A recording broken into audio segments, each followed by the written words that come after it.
Olá pessoal, meu nome é Edson Vieira, professor da FACE, da Universidade Federal de Goiás, e hoje nós vamos tratar aqui novamente da conjuntura econômica brasileira, conjuntura econômica goiana, falando especialmente da questão da taxa de câmbio, produção agrícola e relacionando tudo isso com a inflação brasileira, né? Algumas expectativas acerca da inflação brasileira para esse ano de 2025.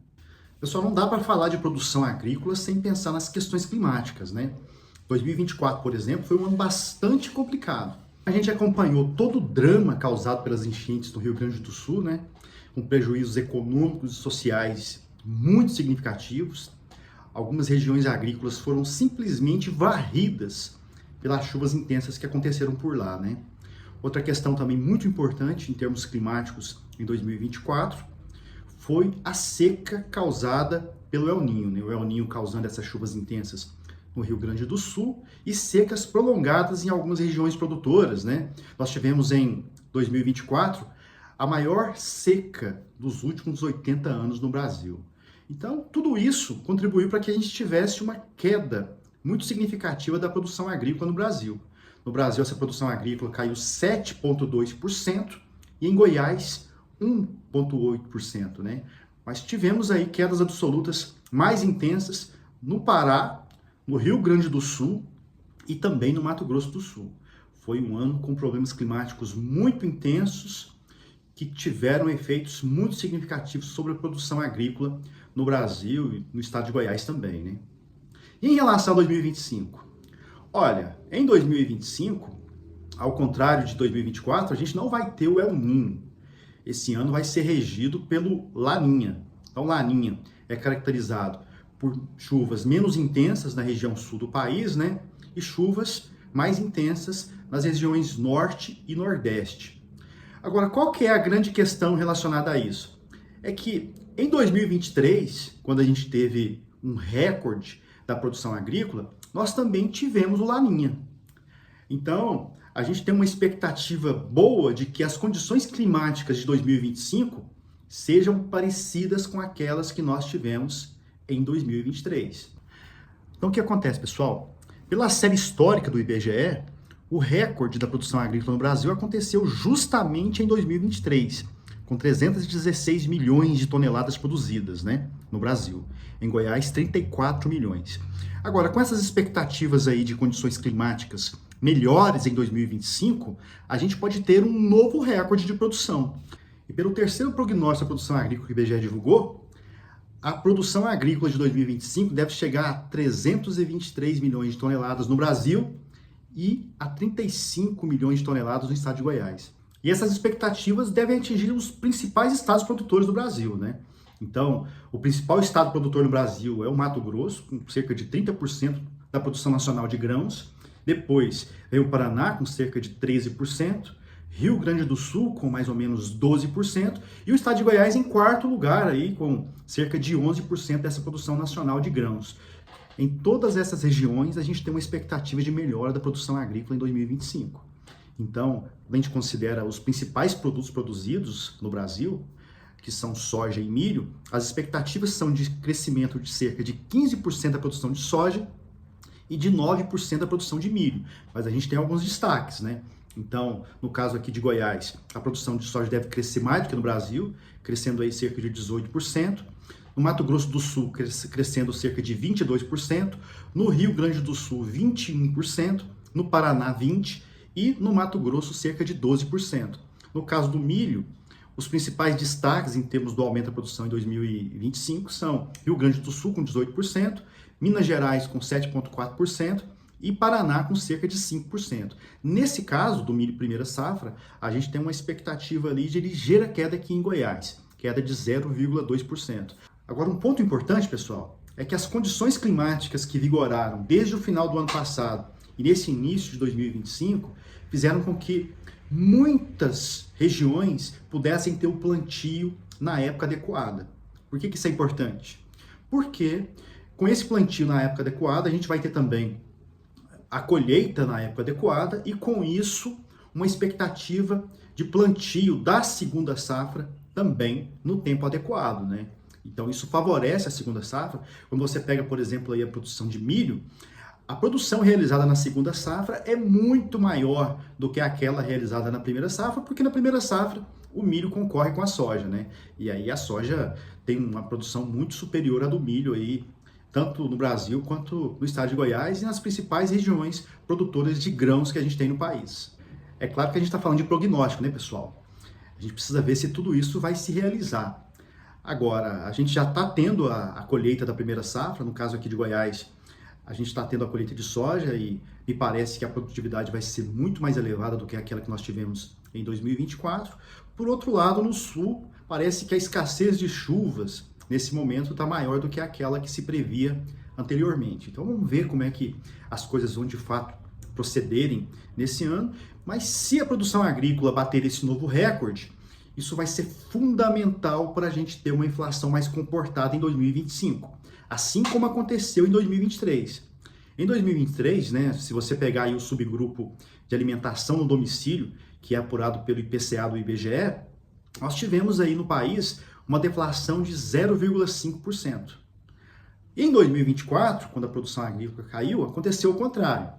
Esse subgrupo de alimentação no domicílio, ele contribuiu para que a gente tivesse o estouro da meta de inflação de 4,5%, né? Então, enquanto o IPCA bateu em 4,83%, 0,33% percentual acima da meta cheia de inflação perseguida pelo Banco Central, o grupo de alimentação no domicílio, que pesa muito, principalmente para as pessoas de baixa renda, subiu 8,22%. Não por acaso a gente está tendo aí um certo desgaste do governo nesse ano de 2025 por conta dessa percepção de perda do poder de compra da população causada pela inflação, especialmente pela inflação de alimentos. Agora, se a gente tiver a efetivação dessas expectativas de safra agrícola em 2025, pode ser que isso contribua para que a gente tenha uma inflação mais comportada nesse ano, assim como aconteceu em 2023. Pessoal, a primeira pesquisa que mede a popularidade do governo divulgada nesse ano mostrou que houve uma queda dessa popularidade, né? Em parte por toda a repercussão que nós tivemos relativa ao PIX, mas também por conta da inflação. A percepção das pessoas, principalmente de baixa renda, em relação à inflação, continua elevada, né? Nós tivemos aí esse aumento de 8,22% dos preços da alimentação no domicílio, mas quando você considera, por exemplo, o café, o aumento chegou a quase 40% em 2024, o óleo de soja, cerca de 29%, carnes, 21%, leite longa-vida, quase 19%, e o arroz, mais de 8%. Então, como a gente viu, esses preços agrícolas aumentaram em 2024 muito em razão de problemas climáticos, né? Mas não apenas por isso. O dólar pesou muito nessa conta. Se você pegar, por exemplo, os preços das carnes e também do óleo de soja, esses preços têm uma relação estreita com a variação cambial. Só para a gente ter uma ideia, antes do preço do dólar começar a aumentar ali naquele ano de 2024, no meio do ano, a gente tinha até maio uma queda acumulada de 3% dos preços das carnes. O preço do óleo de soja estava praticamente estável, tinha aumentado apenas 0,1%. Naquele momento ali, o preço do dólar estava em cerca de R$ 5,20. Então o preço do dólar começou a aumentar, chegando em dezembro a quase 6,20, né? E com isso, a gente passou a ter aí um preço, uma variação acumulada dos preços das carnes, como eu disse, né? De cerca de 21%, e do óleo de soja de mais de 29%, né? Então, quando o preço do dólar aumenta, isso estimula as exportações e reduz a oferta interna, pressionando os preços dessas commodities agrícolas. O preço do dólar maior também faz com que a lucratividade das exportações aumente e, com isso, o preço praticado aqui no mercado interno também aumenta, e tem também a questão do custo de produção. Com o preço do dólar mais elevado, a gente tem aí aumento dos preços dos insumos agrícolas, fertilizantes, combustíveis, e tudo isso acaba sendo repassado para o preço final dessas commodities agrícolas, pressionando a inflação. Agora, a gente está falando sobre os impactos do dólar sobre os preços agrícolas, mas a gente sabe que o dólar acaba tendo influência sobre vários outros preços da economia, né? De forma direta e de forma indireta. Então chama atenção para a questão dos combustíveis. A gente teve aí uma certa defasagem dos preços internos da gasolina e do diesel em relação aos preços internacionais, tanto é que a Petrobras já anunciou um novo aumento dos preços dos combustíveis para esse início de ano, né? Especialmente no caso do diesel. Então, essa questão cambial é fundamental para explicar a inflação, como a gente já tratou aqui em outra oportunidade, né? A gente tem alguns elementos internos que têm explicado esse aumento do preço do dólar a partir da metade do ano passado, e aí eu me refiro especificamente à questão da estabilidade da dívida doméstica, mas temos também fatores externos, dentre os quais eu destaco aí a eleição do presidente dos Estados Unidos, Donald Trump, né? Do ponto de vista interno, nós tivemos no ano passado a aprovação de um pacote de medidas fiscais pelo Congresso Nacional, né? Mas a gente sabe que algumas coisas que foram enviadas não foram aprovadas, né? A gente não teve aprovação da possível reforma da Previdência dos militares e também não tivemos a aprovação daquelas regras que tentam coibir os super salários, né? Aqueles salários que são maiores, ultrapassam o teto estabelecido pelo salário dos ministros do Supremo Tribunal Federal. Some-se a isso tudo, né, uma outra questão que é uma possível elevação da tributação da renda das pessoas mais ricas para compensar também uma possível redução do imposto de renda para as pessoas que ganham até R$ 5.000, né? Então, isso tudo tem gerado uma tensão aí do ponto de vista fiscal, até porque a relação dívida-PIB que nós tínhamos no país no começo de 2023 era de cerca de 71,4% e no final de 2024 ela já estava ali em 77,8%, né? Então, de fato, a gente parece ter necessidade de que medidas sejam implementadas para estabilizar essa relação. Porque, como eu já disse aqui antes, uma questão não é necessariamente o patamar da relação dívida-PIB. Se você pegar outros países aí, essa relação é muito mais elevada do que a do Brasil, como, por exemplo, o Japão, próprios Estados Unidos. Só que, no longo prazo, essa dívida não tem um comportamento explosivo, né? Ela é estável. O que parece ser a necessidade do Brasil. Estabilizar essa relação dívida-PIB para dar mais segurança para os investidores domésticos e estrangeiros. Agora, pessoal, do ponto de vista externo, as coisas estão um pouco complexas, né? Então, nesse começo de ano, o preço do dólar vem caindo no Brasil. Nós tivemos nesse mês de janeiro uma das maiores quedas da taxa de câmbio para o mês de janeiro na história cambial brasileira, né? Muito em razão de uma percepção dos agentes de que as medidas efetivadas pelo governo Trump do ponto de vista tarifário nesse começo de ano parecem serem mais brandas do que aquelas anunciadas em campanha, né? Então, a gente teve aí uma elevação das tarifas de importação da China, mas uma proporção muito menor do que aquela promessa de elevação de mais de 60% feita durante a campanha. Por outro lado, né, nós tivemos o aumento das das tarifas de importação dos Estados Unidos de produtos oriundos do Canadá e do México, que são seus parceiros comerciais estratégicos ali, que também compõem, juntamente com os Estados Unidos, o NAFTA, né?